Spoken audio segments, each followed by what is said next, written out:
everybody. Welcome to episode 60 of Who Gives a Dram. I'm your host, Connor Gilbert, and I'm excited for today, you guys. I'm excited. We got a little bit of a different episode coming up, and it's nice to switch it up. It's nice to switch it up a little bit, I'm not going to lie. As you can probably tell from the title of this episode, and if you follow me on Instagram, I posted about it on my story and on my post or something. We're not doing a whiskey review today. The first episode of 2022, we're switching it up. So, but I'm not mad at it. And that's the way the cookie crumbles sometimes. Before we get into it, you guys, just know the best way to support the show. Make sure you're subscribed everywhere and subscribed on YouTube. And this podcast is brought to you by the Grapevine Media. Almost just knocked the mic off the stand with my hat. All good. Not the strongest start to the episode, to any episode. But we got the COVID Chronicles Part 1 here. I don't know how many parts it's going to be because your boys got COVID. Well, at least I did have COVID, or I think I have COVID, or I had COVID before. I don't know. I'm going to get into it. We have a lot to talk about today. We have the most to talk about ever. But we're going to bang them out. We're just going to go down the list, you know, like you're thumbing through the pages. So bad. I haven't had any whiskey in 4 days. Still feel like an idiot. So what we got here, I got my notes queued up. I have a lot of different things we got to talk about, but let's get right into it. Happy New Year's, everybody. Happy New Year's. We're starting 2022. Today is January 5th. Well, today is January 4th, but tomorrow is January 5th, meaning today is January 5th, and it's off to a kick-ass start. I mean, it's been nothing but rainy and gloomy and cloudy, and yesterday and today was freezing cold, not 55 degrees, and even if I wasn't already sick with COVID, I would still be sick with my sinuses because of the temperature fluctuation. That's what happens. Got some sensitive sinuses. Hashtag sensitive sinuses. But that's okay. 2022, you know, I feel like this was the most lackluster New Year's ever, honestly. I mean, I enjoyed my night. I could still taste and smell at this point, although I think it was starting to get affected a little bit. But I smoked a cigar, tasted good, had some Larceny Barrel Proof, B521, which won the Whiskey of the Year for Who Gives a Dram, the coveted Who Gives a Dram Awards, second annual, 2021. Go check out last episode if you missed those awards. And I just chilled, watched Alabama smoke Cincinnati, and watched Georgia smoke Michigan. So Georgia versus Alabama 2. Going to be a good game, and I'm looking forward to it. And that's how my New Year's went. Watched Journey perform on Dick Clark's New Year's Rockin' Eve, and they did not sound good, and they didn't perform Stone in Love. I mean, I get that Don't Stop Believin' and Just the Way You Want It, Any Way You Need It, Just the Way You Want It, Brown are like the most popular songs, but Stone in Love is by far their best song. And if you disagree with that, you're not a Journey fan. What else? What else happened on New Year's Eve? That's really it. Had a lot of Christmas cookies. Still have a lot of Christmas cookies left. It's weird not drinking a whiskey during this, and I have no whiskey to drink. I just got my big-ass Yeti filled with city water, but I can't taste the difference between the city water and the tap water because I can't taste anything.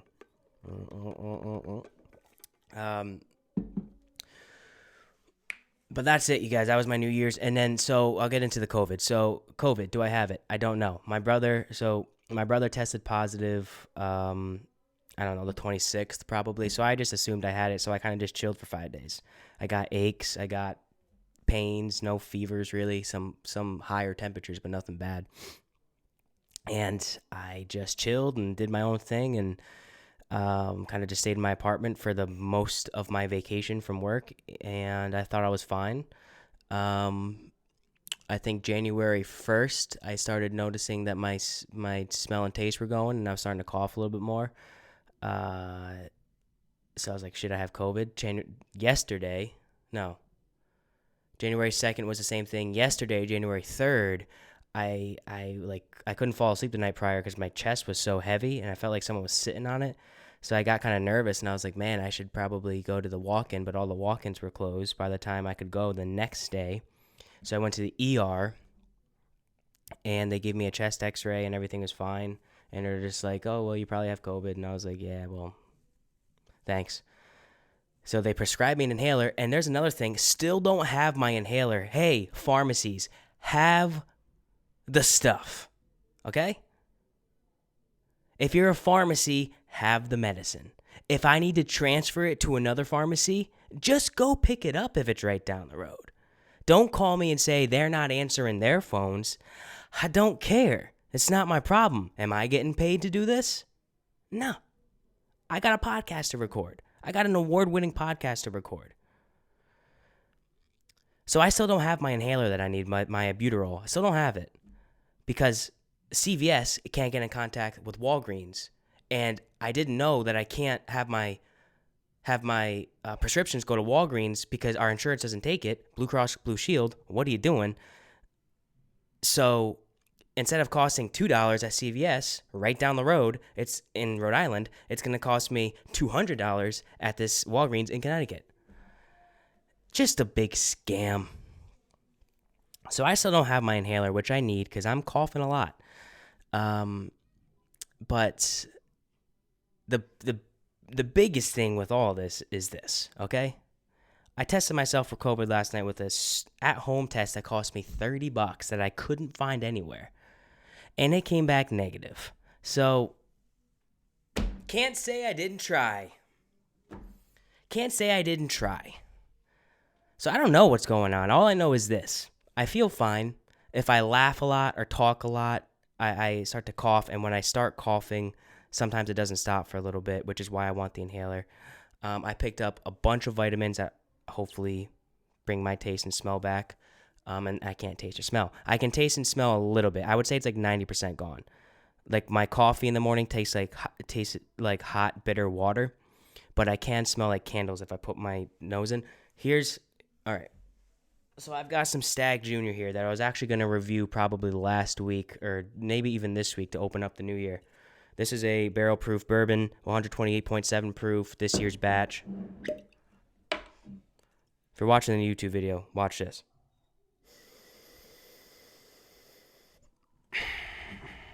I just took a big old sniffy poo right out the bottle, and I couldn't smell jack. So there you have it. Proof that I'm not lying. So that's what that is. I have COVID, ... or do I? That's what I titled this segment in my notes. Because I don't know if I have it. I'm honestly just assuming that I probably have it a tiny bit, but it's probably almost gone. And I'm healthy, I'm safe with it, I'm smart with it. So as long as I just need my inhaler. CVS, please get on that. I need my inhaler. Don't call me saying, oh, well, they're not answering their phones. They're 5 minutes down the road. Go knock on the door. Oh, God. Here's a good thing, dude. I don't remember the last time. I've never done an episode without sipping whiskey. And we're having a loosey-goose time this week. I love it. When you podcast, you just get into certain mindsets and you get into certain grooves, and sometimes you just start all silly goose, and that's how we're doing it this week. If this is your first time listening, I usually have a whiskey to review. Every other episode, 59 episodes prior, I've had a whiskey to review, except for the introduction episode, which actually doesn't even count as episode 1. So technically, we're like 62 episodes in, but out of the 60 episodes that are numbered, this is the first one I've never done a review.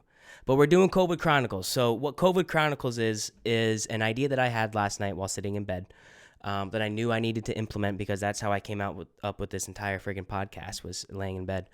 And I'm just going to chronicle my life with really no taste or no smell. I'm not saying I have COVID, with no taste or no smell. So I've already got some guests lined up to come on to talk about different things. We're going to talk about more subjects that I like to talk about. We're still going to talk about a lot of whiskey. I got a few whiskey things I want to hit this week. I had a few whiskey questions asked to me by the people who answered my question in my Instagram story poll. Um, and yeah, that's basically what this is. COVID Chronicles, part 1. So this could be part 1 of 2, part 1 of 3, part 1 of 5. I don't know. As soon as I can smell an iota or even taste an iota, we'll start reviewing whiskey again because I want to. But until then, COVID Chronicles over here, Who Gives a Dram. And make sure you're checking out my other podcast, Bourbon with Friends, because the new year's coming. We have big plans. I'm pretty sure by the time this episode drops, I think Thursday, we're going to do the first episode of 2022 where we're kind of like introducing me and everything like that. But go check them out over there, Bourbon with Friends, one of the biggest podcasts, whiskey podcasts in the game, right next to Who Gives a Dram. So I got a few things I want to talk about. We'll talk about something non-whiskey, then we'll talk about something whiskey, then we'll talk a few things non-whiskey, then we're going to answer some questions. So the first thing non-whiskey I want to address, Jake Paul versus Tyron Woodley 2 does 65,000 pay-per-view buys. So apparently this is the number that was reported, that Jake Paul versus Tyron Woodley 2 did 65,000 pay-per-view buys. And I'm assuming that most people listening to this don't give a shit, and I don't really give a shit either, but I want to say that I don't believe that number. And if you listen to my podcast, you know that I'm a fan of Jake Paul. I think what he's doing is smart. If I had his fame, I would be doing the same exact thing probably. And I don't think he's a half bad boxer. I think he deserves a lot more credit than what he's getting. And I think the people who are just all up in arms about he's not boxing real boxers or whatever, they just don't understand. I think he's playing a young man's game. I think he's playing like more my age. People understand like it's more for clout, because clout is what makes you money rather than honor, which doesn't make you money. It just gets you more hurt because he'll lose. But yeah, the reported numbers from Showtime, quote unquote, bombed with 65,000 pay-per-view buys,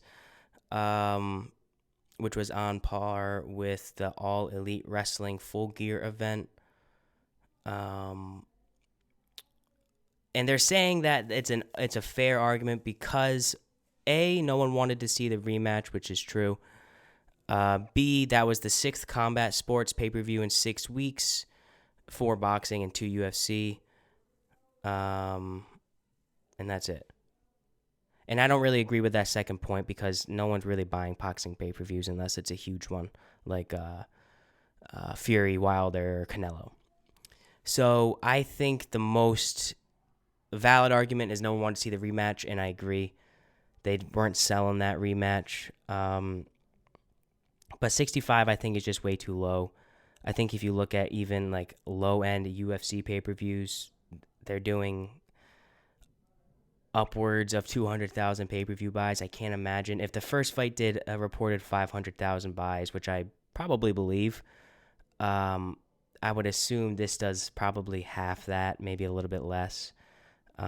65 is just too little. And even I would assume with everything that went into it, 200 to 250,000 pay-per-view buys is probably still making a little bit of money, but it's not enough money where Jake Paul can just be gifting Tyron Woodley a Rolex. Not making that much money off this fight. And even Jake Paul said that it wasn't his best business night, which makes sense. I mean, you're trying to market a fight against someone you already beat, who's a washed-up UFC champion, 5-time UFC lightweight champion. And you were marketed to actually be fighting a boxer, that handsome wall of a man in Tommy Fury. And that never came to fruition. So it doesn't surprise me that this happened, that this fight wasn't as successful as the first fight. But I can guarantee this next Jake Paul fight is going to be huge. So, and they're still making their money. So that was funny to me. I don't believe that it's 65,000. I think that's a load of horseshit. So now we'll move on to something whiskey. I found this article on thewhiskeywash.com that was published by Steve Coombs on December 28, 2001. And the title is Send These Whiskey Trends to 2022, Keep These in 2021. So basically the guy's saying These are the whiskey trends you want to keep you want to bring to 2022, and these are the ones that we don't want to do anymore, according to this guy. And I want to go through this. I haven't really looked through these. I haven't really looked through what he said. I did a quick glance last night, but that's it. So let's go through these. Bring more of it into 2022. Great craft whiskey. Yeah, it's obvious. Why would you not want great craft whiskey? It's taken a while, but many craft distilleries, and I mean the small ones, are finally making whiskey on par with the nation's legendary distillers.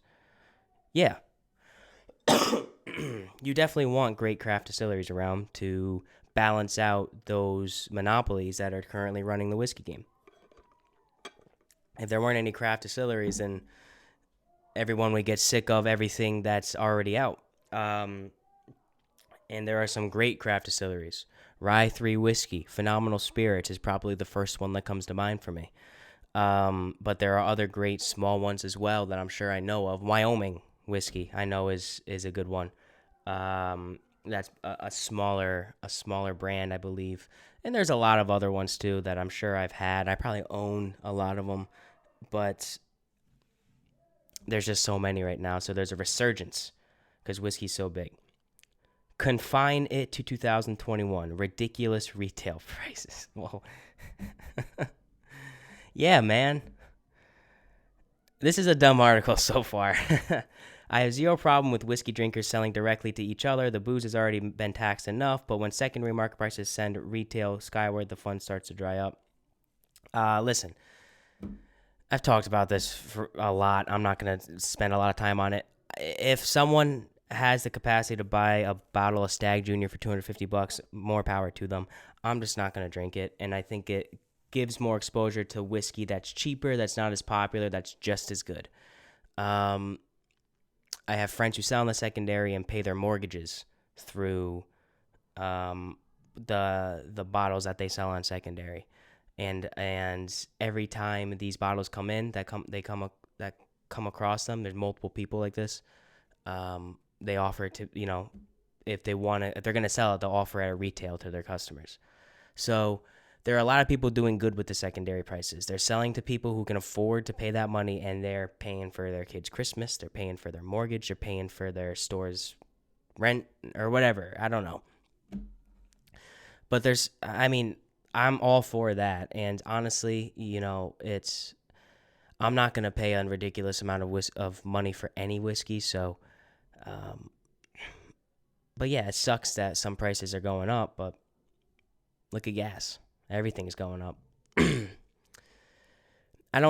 That's just a dumb point. Like, of course no one wants ridiculously high retail prices. Like, yeah, no, let's just leave that in 2021 and go back to dirt cheap fucking 25 cents a gallon in 2022. Bring more of it in 2022. Outstanding visitor experiences.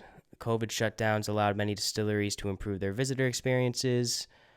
Just blew the doors off. So just goes into highlighting a bunch of the distilleries. Yeah, and we talked to, I forgot the guy's name. He was a really cool guy from Bardstown over on Bourbon with Friends. And they were talking about how they're kind of like making it more of like a brewery experience over there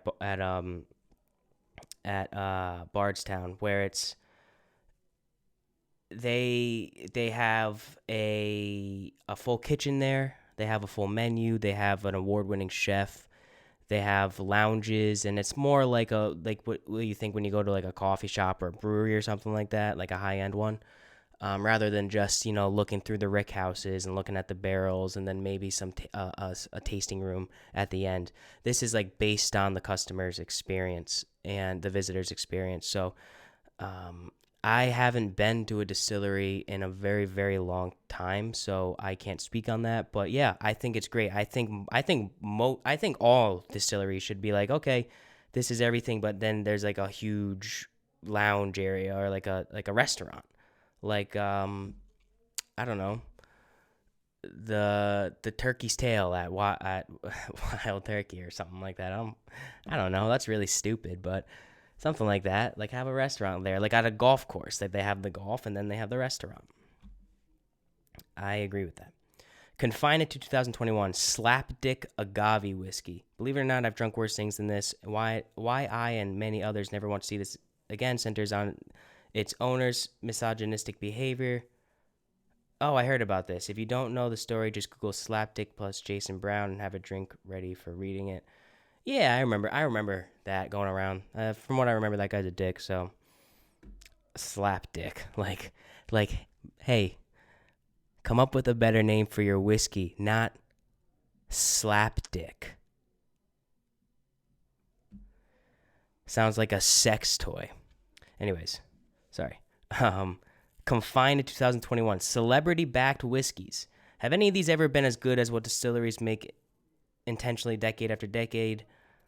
No, I've not tried them all, but based on what I've tasted, I'm in no hurry to taste more.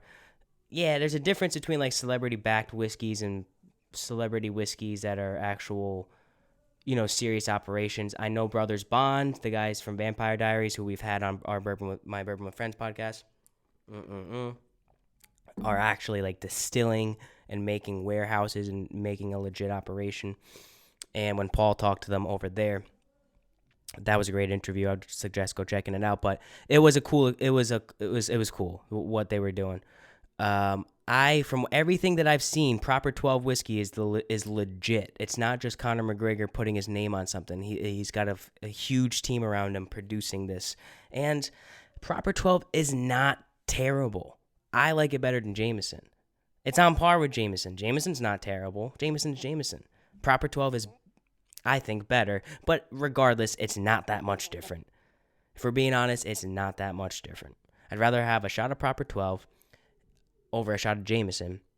Seth, if you're listening, I'm sorry. And every St. Patrick's Day, I'm facing a bottle of Proper 12. That's just what I'm doing. Anytime Conor McGregor fights, I'm drinking Proper 12 and ginger ale. But there are a lot of celebrity whiskeys that obviously just they put their name on it and that's what it is. Plus, what Matthew McConaughey is doing with Wild Turkey, where it's like he's kind of like the content creator or the digital. He's some chief of something content, and he's kind of just promoting the brand rather than the whiskey. I like that move as well. I think more celebrities should do that with huge names like McConaughey. And like if Buffalo Trace hired like The Rock or something. Imagine if Buffalo Trace was like, "Hey, The Rock." That's how they would call him. They go, "Hey, Mr. The Rock, do you want to be the face of Buffalo Trace?" Imagine what would happen if fucking The Rock was pushing Pappy. All hell would break loose.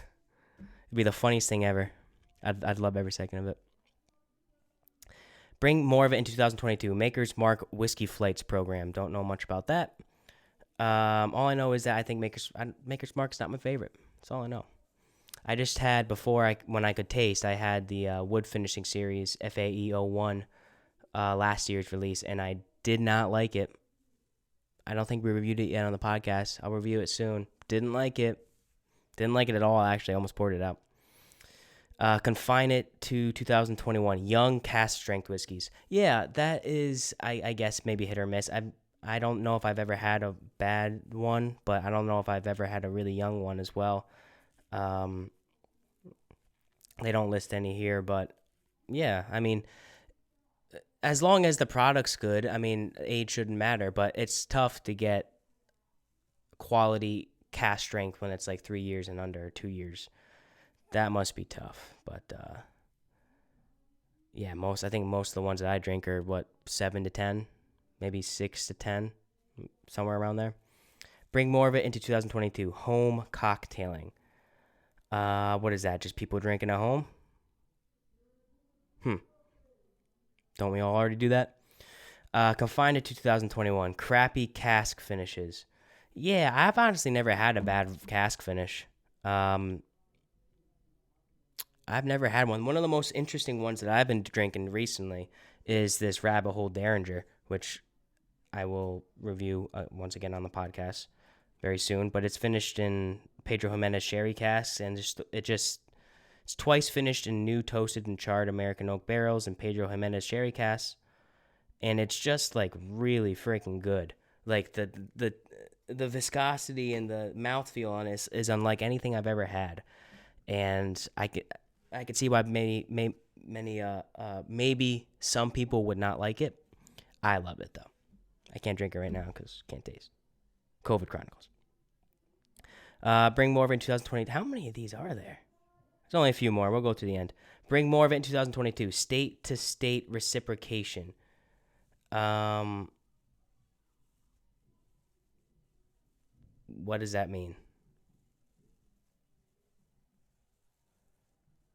Yeah, I don't even know what that means. Something about barrel picks and bourbon groups. Yeah, I don't care. Doesn't matter. Confined to 2021. Distilleries calling agave spirits tequila. I could care less about that. Bring more of it in 2022. Whiskey-centric fundraisers. Yes, and that's a very, very good point. They mentioned Fred Minnick's Kentucky Bourbon Benefit, which, from what I understand, was very successful. We're doing the Kentucky Bourbon Ball late April, hosted by Bourbon with Friends, / Who Gives a Dram. Just me and Paul hosting. Paul set the whole thing up. I'm not taking credit for that. It's all Paul. But I get to put my pretty face on it now, too, that we're partners. So that is all set up late April. That's honoring a charity event for Folds of Honor, which is a veteran / military charity that we're close with. Once tickets and stuff are available, I'll tweet it out. So if people want to go, they can go. But yeah, I agree. I think charity is great, and I think pairing whiskey with charity is even greater because whiskey's great and it brings in a lot of money. And when you're drinking whiskey, you tend to spend more money. So there you go. Confined to 2021, small barrels. Yeah, don't know much about that. But that's the quickest explanation of all time. That's the article. I had that article queued up, ready to go, ready to rock and roll, and I wanted just to react to that. So that was good. And I have something else I want to react to at the end. That's on Facebook, so I'm going to log on there real quick. Okay, so few recaps. What do we got here? Witcher Season 2. You guys watched The Witcher? I watched The Witcher, and it was awesome. So I watched Season 1 strictly for Henry Cavill back when it came out. The ending of Season 1, Episode 1 hooked me. He kills a bunch of people with a sword, and it hooked me. So I watched the whole thing. I loved it. I don't really know what's going on because I haven't played the games. I've never read the books. But I tuned in for Season 2, and I still don't really know what's going on, but it's awesome. The princess from Sintra is just a badass in it as well. It was one of the most viewed Netflix shows of the year, and it came out like 2 weeks before the end of the year. So huge show. I mean, makes sense. Look at the main star they got there, the most handsome man on the planet. I check it out for you guys. I also watched the Book of Boba Fett episode 1. I'll watch episode 2 today when this episode comes out. And episode 1 was fantastic. I don't know how Star Wars does it, or I don't know if Jon Favreau is doing this or whatever, but man, these Star Wars shows just don't miss. It gives me so much hope for Kenobi, which is one of probably top 5 most anticipated releases of this year, strictly because John Wick 4 got pushed back to next year, which just really made me very sad. So that was probably number 1 or number 2 in terms of most anticipated. Maybe number 3. So the next thing that's coming out that I want to see, they just moved Morbius back to April, which I don't really want to see, but I kind of want to see. I hope maybe they bring Blade in through Morbius. I doubt it, but it'd be awesome. I think it's the Batman in March. So I think January and February are running kind of dry, which makes sense. The worst months of the year. Peaky Blinders Season 6 trailer. I watched it about 4 times, and I don't really know what's happening. I know Michael has a mustache. I know, what's his name? The leader of the party there, Mosley. I know he's back, obviously. Man, Peaky Blinders is my favorite show of all time, and it's not even close. It's not even a little close. So to say I'm excited for this season is an understatement. I've seen seasons 1 through 5. Probably being generous, being conservative, probably 6 times. Fully through, mostly paying attention most of the time. So when season 6 comes out, I mean, I'm going to plan a day around it. It's going to be watched within a day, like probably within 6 hours. I'll probably just go boop, boop, boop, boop, boop, boop, be done. Make a day out of it, kind of like I did with the Haunting of Bly Manor and Hill House and the Midnight Mass this year. By the way, I had a funeral last week. And while I was in the church, all I could think about was Midnight Mass. I get all my church knowledge from Midnight Mass and the South Park Easter Bunny episode.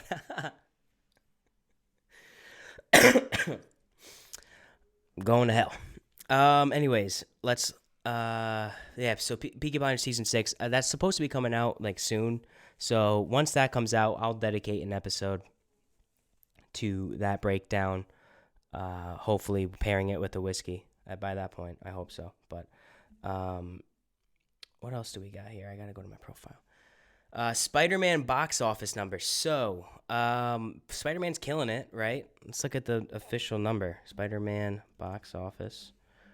Right now it's sitting at worldwide 880 point. No, that's Homecoming. I'm sorry. Spider-Man No Way Home. Right now it is let's go to this. Box Office Mojo.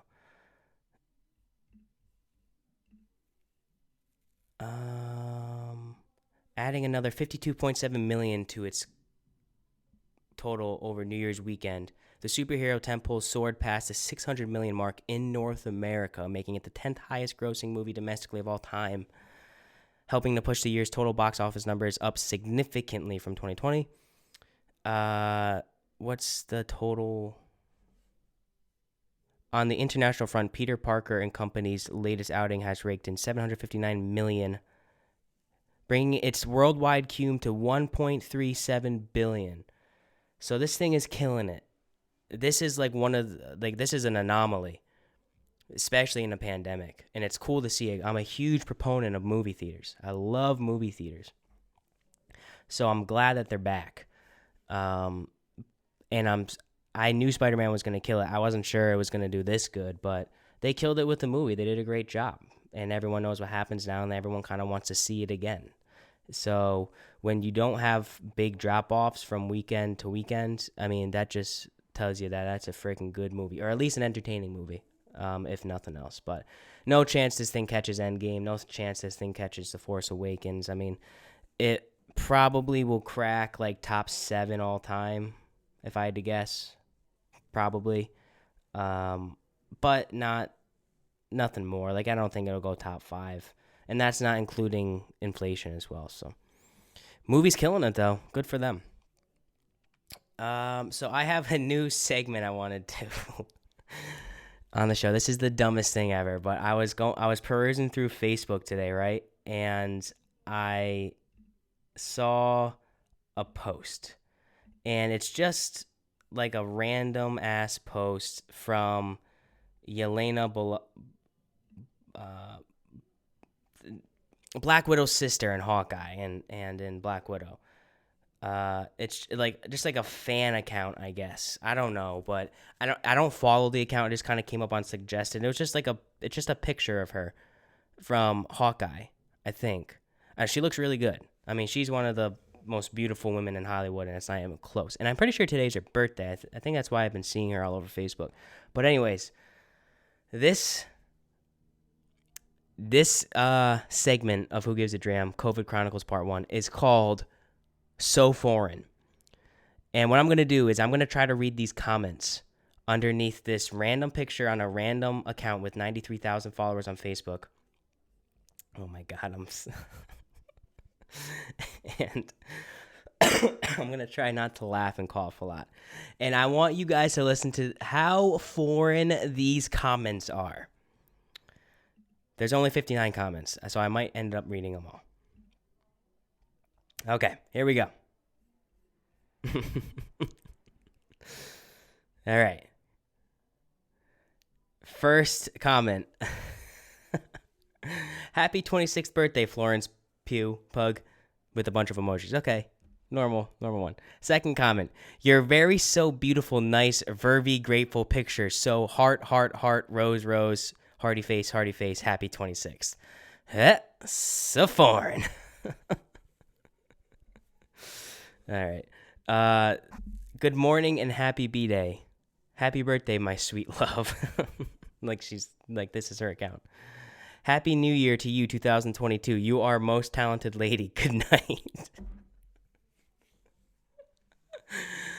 I'm sure she appreciated the good night. Nilu. Good night, dear Yelena, from your dear friend Alan.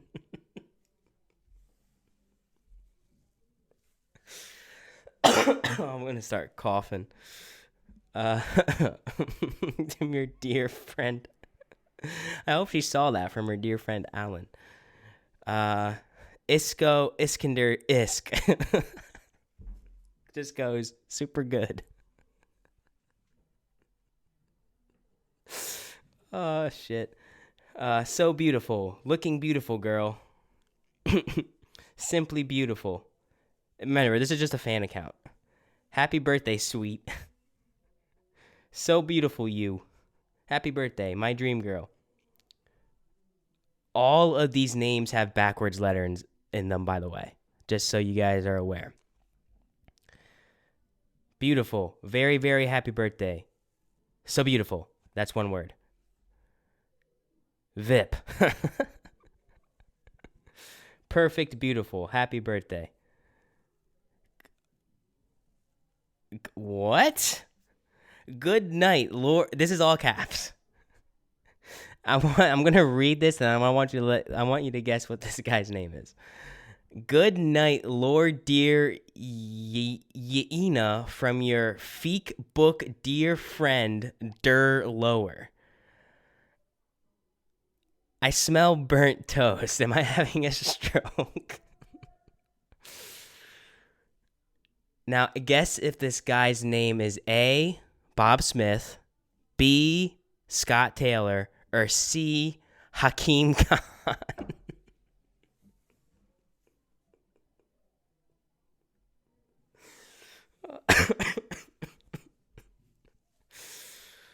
Oh, man. She was so cute. Okay. And there's one that says Bleatiful. So I saw this post on Facebook today. That's the end of the first annual, or the first So Foreign segment. And I'm going to definitely bring that back because that was hilarious. Fan page about Yelena Belova, the character of Marvel Universe played by Florink. That's literally the bio of the page, and it has 93,000 followers. And each person that comments and likes has a backwards letter in their name. So that's that. So foreign. Man, that was really funny. From your dear friend Alan. on a fan account, Alan. This guy doesn't even have any backwards letters. Wow. Some people, man. You just wonder what goes through some people's heads.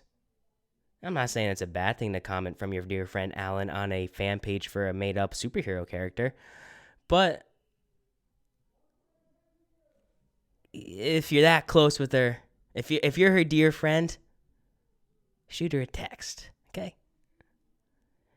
Message her account on Instagram, or message her on Facebook if you're her dear friend Alan.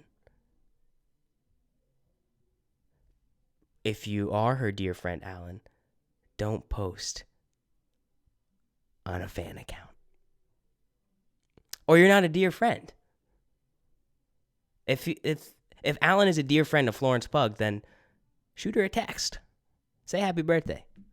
Send her something. If you're a dear friend, you probably know where she lives.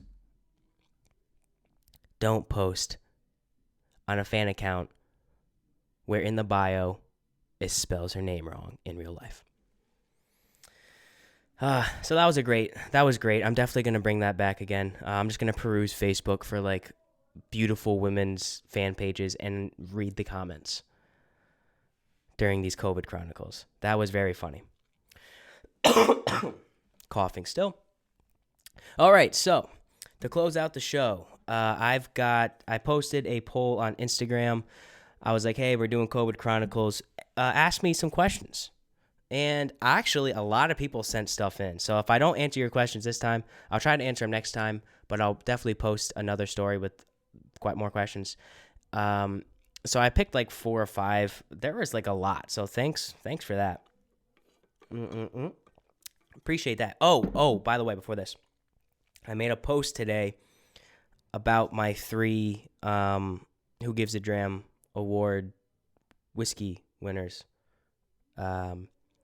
And obviously I put most surprising dram for Rye 3 whiskey, and they posted me as a top craft reviewer in the United States. So I want to shout out Rye 3 whiskey. I don't know if that's true or not, but I will take the compliment, and I appreciate you guys. And regardless, Karthik and Matt are 2 just awesome dudes. So you guys all know Rye 3 whiskey are my boys. I'm supporting them till the day I die. They got some of the best rye whiskey out there. Finishing rum cast, phenomenal, as Donald Trump would say, the best. So go follow Rye 3 Whiskey on Instagram and all their stuff, and also buy their product as well. So some questions that I got asked. I'm gonna start off with at Born to Dram. He just said different cask types. So, I mean, I don't really do a whole lot of information on this podcast, and I don't want to because I'd probably mess something up because I'm not that smart. I will tell you, though, and I mentioned it earlier in the show, one of my favorite whiskeys currently that is utilizing a different cask. And by different cask, I mean finished. I mean, I guess you could include toasted barrels and like double woods and double barreled in there. In which case my favorite would probably be Elijah Craig Toasted Barrel. But I'm just including kind of funky flavors. So I would say Rabbit Hole Derringer is probably my current favorite finished whiskey. I like what people are doing. Rye 3 is probably 1B alongside 1A. You know, they're finishing their rye and their Ron Izalco rum casks. I like seeing whiskeys that are finished in different things, and I want to try them. It makes me want to try them. So a lot of distilleries are utilizing wine casks, sherry, Oloroso casks. Those have been used for a while now. What Jameson is doing with the cask mates with the IPA and finishing them in beer is interesting. I want to try the Lagavulin Special Edition that's finished in Guinness barrels. The Nick Offerman edition, I think that would probably be a cool concept. But other than that, man, I mean, I don't really have much to say about cask types. I'm willing to give everything a try. I tend to gravitate towards a toasted finish. Mixters, limited toasted,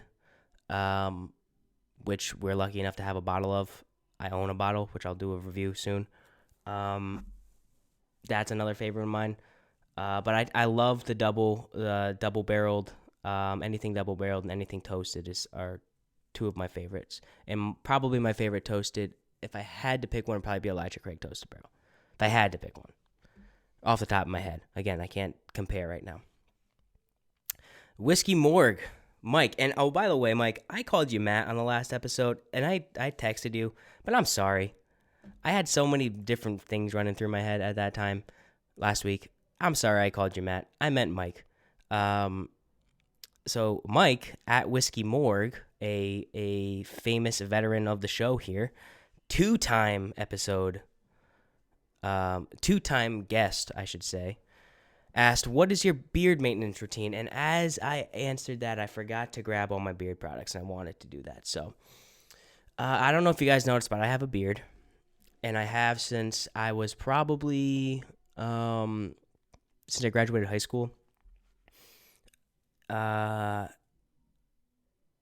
I went through a phase where the first time I ever grew it out, I just let it go. It looked bad. And then I shaved it off for, I think, for a Halloween costume. I was Brock Lesnar one year. It's a weird Halloween costume. Um, walked around shirtless all night. But then I grew it out again, and I was like, I want to do this right. So I started trimming the sides and taming it down and tapering it and trimming my mustache and blending in my sideburns. Even though I have a big bushy beard right now because I'm not going to go get a haircut right now, I keep it pretty neat, and that's just the way I've done it since. But in terms of products, what I use, so I wash my beard every single day with a face and beard wash, and then usually every night I use a shampoo and conditioner strictly for my beard. I think it's a white and green bottle that I buy at the grocery store. If I'm ever going out, or usually a few times a week, I'll use beard butter. And the reason I use beard butter because I feel like it works better for me getting into the skin and making sure my shit's not all dry underneath. And I have a brown thistle comb. No, not a brown, a wood thistle comb. They say to use wood because it entraps the oils while you're brushing, and it kind of just makes it kind of like a toasted brush, kind of like a finished a second fill brush. Like you're always getting the old oils in there, so kind of the same as what we were just talking about, honestly. What else do I do? I used to use beard oil. I don't anymore. And other than that, I like to get it trimmed. When I get it trimmed, I like to get rid of the sideburns. I like to blend it in. I usually like to keep a little length on the bottom. I like to usually get the neck a little cleaned up, but I don't like to edge everything up. I like to keep it looking natural. I think guys should have natural beards. I don't think there should be any lines. I don't think there should be that much fading in. I think beards are meant to be a little messy. And when I see someone like Drake, who just has like a pronounced shave on his upper lip, but still has a little bit of hair up there, I just think it looks weird. I don't recommend it. I think if you're going to grow out a beard, you want to keep it clean. Obviously, you don't want it to be like disgusting looking, but at the same time, it's supposed to be manly. You're supposed to have a big bushy beard. So thanks for that question, Mike. Appreciate it, man. Okay, these are two. We'll do Adam's first. So my buddy Adam, I'm not gonna give away your Instagram. I don't know if you want me to tell people or not. Who's a very, very close, actually I met him through whiskey, and he's become a very, very good friend even outside of whiskey. So shout out to Adam. But Adam asked me squats versus deadlifts and why. And I didn't think about this question. I saw the question, I wrote it down, and I didn't think about it all day because I wanted to talk about it on the show live. By the way, wearing my Earn Your Booze merch, lift heavy, drink whiskey. Got it for myself for Christmas, and I love it. So go check out Earn Your Booze. They're great. They sent me a little customized card when I bought their stuff with a message on it. It was very nice. But I think me personally, I think the best exercise you can do as long as you do it safely is a deadlift. Now, that doesn't necessarily mean putting 500 pounds on the bar every single time and struggling to get it up. I mean, even if you're working with 135, 225, if you're doing reps, and you're keeping strict form, you're utilizing your hammies, you're utilizing your ass, you're utilizing your lower back, your abdomen. I mean, it's a total body workout like none other. I mean, even if you're going high reps, you're working your arms, you're working your grip, you're working your cardio if you're going high rep. And I love squats. I think squats are probably number 2. I think you can get by with only doing squats and deadlifts. If those were the 2 exercises only invented, I think people would still be animals. But I would say deadlifts over squats, simply because it's more, I think, of a total body for everybody. And obviously it looks cool when someone pulls 1,000 pounds off the ground or 800 pounds off the ground. Shout out Ryan. Pulled 760. I think, in his last meet. That's a lot of freaking weight. I've done 500. That's a lot of weight too, so no big deal. Anyways, and speaking of Ryan, my cousin Ryan asked me a few dumb questions, and I'm gonna answer on the show. So Ryan, I hope you're happy. Ryan will come on the show. Ryan is my cousin, who is 6'10", like 400 pounds, professional power lifter, strong as shit, really ugly, but one of my best friends. So Ryan asks, Scott. First he said Scotch versus whiskey, and I texted him. I'm like, dude, you're stupid. All right. And he goes, okay, how about bourbon versus Scotch? And I was like, okay. I don't know really what he meant. I think he meant what I like more. I tend to prefer bourbon over Scotch most of the time because it's just what my palate is. I go for the sweeter kind of vanilla, butterscotch, wheat type of bourbons. But there are some days where I'm picking Isla Scotch every day of the week. I don't particularly enjoy like Highland or Speyside. Not that I don't like them, because I do like them a lot. I've done them on the show on Who Gives a Dram, and I've given them good reviews. But something about an Isla Scotch, especially this time of year, like I've been saying, like just sitting by the fire with a dram of like Ardbeg 10 or something like that is just, you know. So I would say probably bourbon over Scotch, but sometimes this time of year I definitely take Scotch. I usually don't drink Scotch. That's not true. I do drink Scotch in the summertime, sitting outside by a bonfire. It's very nice. Ryan also asked Coors Light versus Miller Lite. Miller Lite 110% of the time and twice on Sundays, dude. If you drink Coors over Miller, I gotta be careful with what I say because again, Seth, my cousin, will kill me. I'm not gonna hate on it. I prefer Miller over Coors. A lot of my family prefers Coors over Miller. I think Miller is the far superior beverage. And if I do drink beer, I don't like beer. I've made that a thing. I don't like beer. I don't like IPAs. I don't like stouts. They all suck, honestly. Sometimes a nice Guinness tastes perfect. But if I drink beer, it's going to be light beer and it's going to be Miller Lite and it's going to be ice cold and it's going to taste delicious. Oh, there's a police car. And the last question, why is Ryan so godly? Ryan, you're big and ugly, so that doesn't apply. But that's it, man. That's all the questions. We're 52 minutes in, and I was expecting this to go maybe like 40 to 45 minutes. So we're going to end it here. Thank you guys for tuning into the COVID Chronicles Part 1. Sorry I can't taste whiskey for y'all right now, but we will get back to it. Tune in next week. I don't know yet. It could very well be COVID Chronicles Part 2, and we'll do some more fun stuff. It could go back to a review. We could have a guest on. I don't know. We'll play it by ear. But for right now, you guys, thank you again for tuning in to the first show of 2022, episode 60. Make sure you're following on all social media platforms, Facebook, Instagram, Twitter, and TikTok. You can find me at Who Gives a Dram. You can also find me at Bourbon with Friends. Make sure you're subscribed to the podcast on Spotify and Apple Podcasts. Those are the two most important ones. And make sure you're subscribed on YouTube. We're like almost at 100 subscribers, which is pretty insane. I think we're at like 89 or 90.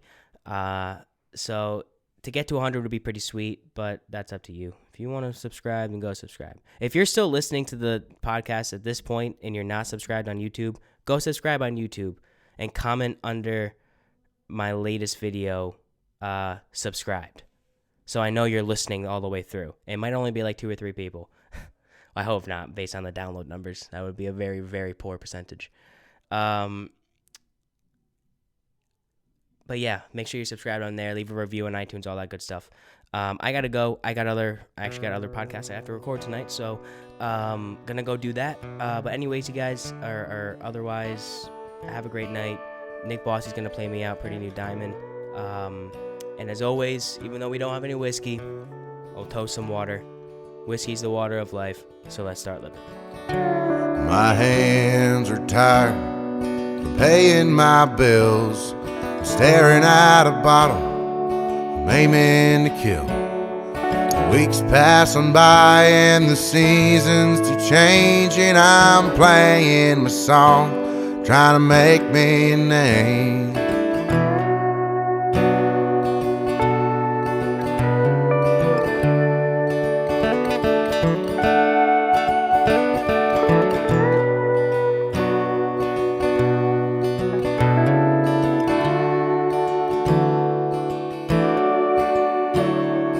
People say as they walk out the bar, the kid's gone places, maybe even a star.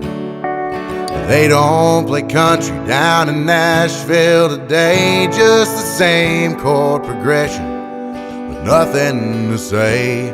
What happened to country? 3 chords and the truth.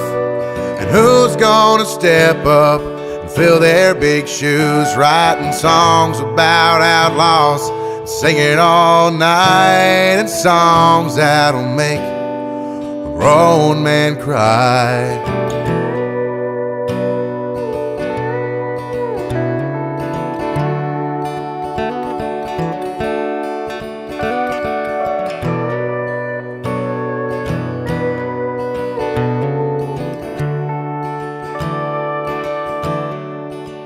They use auto-tune now down on Music Row. True country died there a long time ago. No, they don't play Waylon on the boulevard, but they'll do anything to be rock stars. What happened to country? 3 chords and the truth. And who's gonna step up and fill their big shoes, writing songs about outlaws, singing all night, and songs that'll make a grown man cry.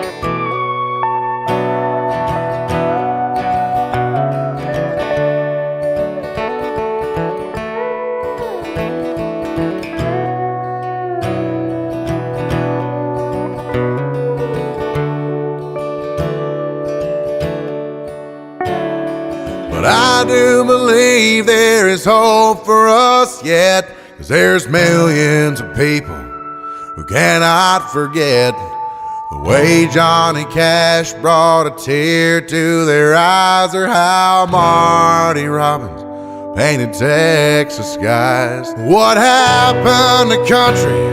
3 chords and the truth. And who's gonna step up and fill their big shoes, writing songs about outlaws, singing all night, and songs that'll make a grown man cry. A grown man cry. A grown man cry. I won't let country die.